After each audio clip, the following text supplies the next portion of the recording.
आप जानते हो कि इंसान का माइंड बहुत ही पावरफुल है और वे अपने ही बेस पर बहुत कुछ सोच सकता है, समझ सकता है और क्रिएट कर सकता है, लेकिन फिर भी ये सब करने की ताकत उसको आपका पेट ही देता है। और इसीलिए तो कहा जाता है अगर किसी का पेट खराब हो जाए तो उसका माइंड अपने आप ही गड़बड़ा जाता है, क्योंकि माइंड के जो भी विचार होते हैं वे सब के सब ब्रेन की कार्यक्षमता पर ही डिपेंड करते हैं। और ब्रेन भी हमारी बॉडी का एक हिस्सा होता है और ब्रेन को खुद को भी सही से काम करने के लिए जरूरी चीज़ों की ज़रूरत फूड के रूप में पड़ती है। लेकिन हम केवल बाहरी तौर पर देखें तो हमें केवल अपने विचार ही हमारे मूड को खराब करने के लिए जिम्मेदार नजर आते हैं, लेकिन हकीकत में तो हमारे माइंड के विचार तीसरे नंबर पर आते हैं, जबकि हमें लगता है कि वे नंबर 1 पर आते हैं। जिनको अगर साधारण भाषा में समझा जाए तो आपने कभी न कभी ऐसे इंसान को जरूर देखा होगा जो कि डिप्रेशन में चला जाता है। वह किसी बात के लिए बहुत ज़्यादा चिंतित हो जाता है और वह इस चिंता को दूर करने के लिए अपने विचारों को ही पहले चेंज करने की कोशिश करता है, लेकिन फिर भी उसकी चिंता खत्म होने का नाम ही नहीं ले रही होती है, क्योंकि उसका माइंड किसी चीज़ पर पूरी तरह से अटक गया है। अब वह इससे बचने के लिए शराब पीने लगता है। तो जैसे वह इंसान शराब पीता है और वो शराब उसके मस्तिष्क तक पहुंचती है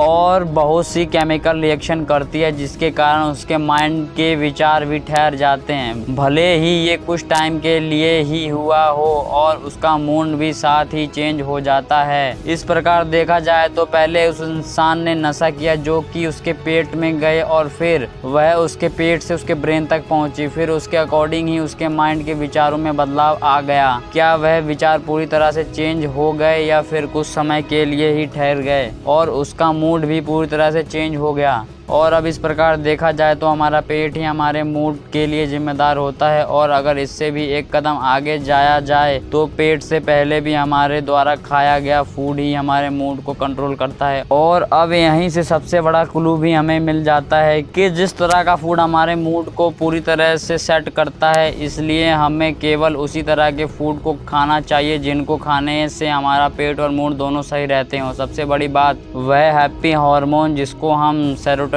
के नाम से जानते हैं, जो हमारे अच्छे मूड के लिए जिम्मेदार होता है, उसका भी बड़ा हिस्सा हमारी आंत में ही प्रोड्यूस होता है। इसलिए आप चाहते हैं कि आपका मूड हमेशा ही सही रहे तो उसके लिए आपको अपने मूड और अपने फूड को ही बहुत ध्यान से ऑब्जर्व करने की ज़रूरत पड़ेगी, जिसके लिए आपको अपने लिए उन सारे फूड की लिस्ट बनानी होगी जो आपके मूड को बहुत ही ज़्यादा अच्छा कर देते हो और जो सेहत के लिए भी काफ़ी अच्छे हों और जिनको डाइजेस्ट करने में आपके पेट को भी किसी तरह की परेशानी ना महसूस होती हो। अगर आप ऐसा कर पाते हैं तो आपको हमेशा खुश रहने से कोई नहीं रोक पाएगा, क्योंकि सही फूड को खाने के बाद आपके माइंड में विचार भी सही ही आएंगे। इन विचारों के अकॉर्डिंग आपकी लाइफ भी देर सवेर चेंज हो ही जाएगी। तो अब आपको क्या करना है आप समझ ही गए होंगे। मैं मनीष कुमार मिलता हूँ आपसे अगली वीडियो में, तब तक के लिए गुड बाय।